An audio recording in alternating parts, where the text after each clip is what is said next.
ಕಲಿಯುಗದ ಕಾಮಧೇನುಗಳು ಕಲ್ಪವೃಕ್ಷರು ಆದ ರಾಘವೇಂದ್ರ ಸ್ವಾಮಿಗಳವರ 355ನೇ ವರ್ಷದ ಆರಾಧನಾ ಮಹೋತ್ಸವ ಇದೇ ತಿಂಗಳು 27ರಿಂದ ಮುಂಬರುವ ಸೆಪ್ಟೆಂಬರ್ 2ನೇ ತಾರೀಕು ತನಕ ಸಪ್ತರಾತ್ರೋತ್ಸವ ಕಾರ್ಯಕ್ರಮ ಅನ್ನುವಂಥದ್ದು ಮಂತ್ರಾಲಯ ಕ್ಷೇತ್ರದಲ್ಲಿ, ಅದೇ ರೀತಿಯಾಗಿ ವಿಶ್ವದ ಬೇರೆ ಬೇರೆ ಕಡೆಗೆ ರಾಘವೇಂದ್ರ ಸ್ವಾಮಿಗಳವರ ಭಕ್ತರೆಲ್ಲ ಆಚರಣೆ ಮಾಡ್ತಾ ಇರ್ತಕ್ಕಂಥದ್ದು ನಿಮಗೆಲ್ಲ ತಿಳಿದಂಥ ವಿಷಯ.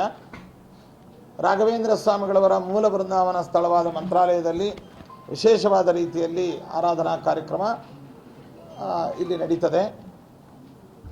27ನೇ ತಾರೀಕು ಅವತ್ತು ಧ್ವಜಾರೋಹಣ, ಅದೇ ರೀತಿಯಾಗಿ ಉಪಕರ್ಮ ಮೊದಲಾದಂತಹ ಕಾರ್ಯಕ್ರಮಗಳು, ಇನ್ನು ವಿಶೇಷವಾಗಿ ಈ ಧಾನ್ಯ ಪೂಜೆ ಅನ್ನುವಂತಹದ್ದು ಕೂಡ ಅವತ್ತು ಇಲ್ಲಿ ನಡೀತದೆ. ಲಕ್ಷ್ಮೀ ಪೂಜೆ, ಗೋಪೂಜೆ, ಅಶ್ವಪೂಜೆ, ಈ ಎಲ್ಲ ಪೂಜೆಗಳು ಅವತ್ತು ಸಂಜೆ ನಡೀತದೆ.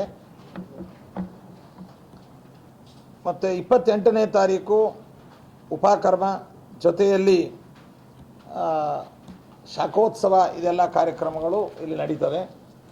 ಅವತ್ತು ತಮ್ಮೆಲ್ಲರಿಗೂ ತಿಳಿದ ಹಾಗೆ ನೂತನವಾಗಿ ನಿರ್ಮಿಸಿದಂತಹ ಪರಿಮಳ ಪುಷ್ಕರಣಿಯಲ್ಲಿ ತೆಪ್ಪೋತ್ಸವದ ಕಾರ್ಯಕ್ರಮ ಸಂಜೆ 6:30ಯಿಂದ 7 ಗಂಟೆ ಆ ಪ್ರಾಂತದಲ್ಲಿ ನಡೀತದೆ.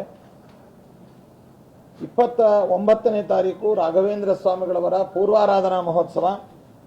ಆ ಪೂರ್ವಾರಾಧನಾ ಮಹೋತ್ಸವದ ವಿಶೇಷ ಅಂತಂದರೆ, ಒಂದು ತೆಪ್ಪೋತ್ಸವ, ಇನ್ನೊಂದು ನಮ್ಮ ಶ್ರೀಮಠದ ಪ್ರತಿಷ್ಠಿತ ಪ್ರಶಸ್ತಿಯಾದ ರಾಘವೇಂದ್ರ ಅನುಗ್ರಹ ಪ್ರಶಸ್ತಿ ಪ್ರದಾನ ಹೊರಗಿನ ಯೋಗೀಂದ್ರ ಸಭಾಮಂಟಪದಲ್ಲಿ ನಡೀತದೆ. 30ನೇ ತಾರೀಕು ರಾಘವೇಂದ್ರ ಸ್ವಾಮಿಗಳವರ ಮಧ್ಯಾರಾಧನಾ ಮಹೋತ್ಸವ, ಅರ್ಥಾತ್ ಅವರು ಅವತ್ತು ಬೃಂದಾವನ ಪ್ರವೇಶ ಮಾಡಿದಂತಹ ದಿನ. ಅಂದು ಬೆಳಗ್ಗೆ ವಿಶೇಷ ಪಂಚಾಮೃತಾಭಿಷೇಕ ಅನ್ನುವಂಥದ್ದು ಸುಮಾರು 9 ಗಂಟೆಗೆ ಇಲ್ಲಿ ಪ್ರಾರಂಭವಾಗ್ತದೆ. ಮೂಲ ಬೃಂದಾವನಕ್ಕೆ ವಿಶೇಷ ಪಂಚಾಮೃತಾಭಿಷೇಕ. ಆ ನಂತರದಲ್ಲಿ ಯಾವ ಸುವರ್ಣ ರಥದ ಒಂದು ಕಾರ್ಯಕ್ರಮ ಒಳ ಪ್ರಾಕಾರದಲ್ಲಿ ನಡೀತದೆ.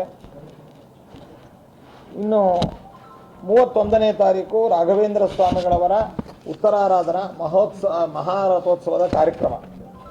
ಪ್ರಾತಃ ಕಾಲದಲ್ಲಿ ರಾಘವೇಂದ್ರ ಸ್ವಾಮಿಗಳವರ ಈ ಉತ್ತರಾರಾಧನಾ ಅಂಗವಾಗಿ ಉತ್ಸವ ಎಂದಿನಂತೆ ಗುರುಸಾರ್ವಭೌಮ ಸಂಸ್ಕೃತ ವಿದ್ಯಾಪೀಠಕ್ಕೆ ಇಲ್ಲಿಂದ ಮೆರವಣಿಗೆಯ ಮೂಲಕವಾಗಿ ವಾದ್ಯ ವೈಭವಗಳು, ಪಾರಾಯಣಗಳ ಮೂಲಕವಾಗಿ ತೆರಳಿ ಅಲ್ಲಿ ವಿಶೇಷ ಪೂಜೆಗಳನ್ನು ಸ್ವೀಕಾರ ಮಾಡಿ, ನಂತರ ಇಲ್ಲಿ ಬಂದ ಮೇಲೆ ವಸಂತೋತ್ಸವ, ಈ ರಂಗಿನ ಒಂದು ಏನು ಸಮರ್ಪಣಾ ಕಾರ್ಯಕ್ರಮ ಇರ್ತದೆ, ಅದು ವಸಂತೋತ್ಸವ ಒಳಗೆ ಬೃಂದಾವನದ ಸಮೀಪದಲ್ಲಿ ನಡೀತದೆ.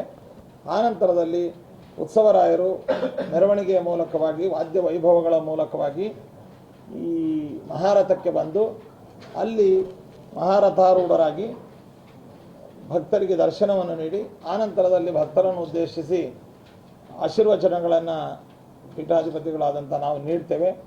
ನಂತರದಲ್ಲಿ ರಥ ಇನ್ನೇನು ಹೊರಡಲಿಕ್ಕೆ ಸಿದ್ಧವಾಗುವಂಥ ಸಂದರ್ಭದಲ್ಲಿ ಎಂದಿನಂತೆ ಬೆಂಗಳೂರಿನ ಖ್ಯಾತ ಉದ್ಯಮಿಗಳು ಮತ್ತು ಸಾಮಾಜಿಕ ಸೇವಕರು ಆದಂತಹ ಕಿರಣ್ ಅವರು ಹೆಲಿಕಾಪ್ಟರ್ನ ತಗೊಂಡು ಬರ್ತಾರೆ. ಅಲ್ಲಿ ಪುಷ್ಪವೃಷ್ಟಿ, ವಿಶೇಷವಾಗಿ ರಥೋತ್ಸವಕ್ಕೆ ಪುಷ್ಪವೃಷ್ಟಿ ಅನ್ನುವಂಥದ್ದು ನಡೀತದೆ. ನಂತರ ರಥ ಮಂತ್ರಾಲಯದ ಪ್ರಮುಖ ಪುರಬೀದಿಗಳಲ್ಲಿ ಸಂಚಾರ ಮಾಡಿ ರಾಘವೇಂದ್ರ ಸರ್ಕಲ್ ತನಕ ಹೋಗಿ ಅಲ್ಲಿಂದ ಮತ್ತೆ ಮರಳಿ ಮಠಕ್ಕೆ ಬರ್ತದೆ. ಅಲ್ಲಿಗೆ ಮಹಾರಥ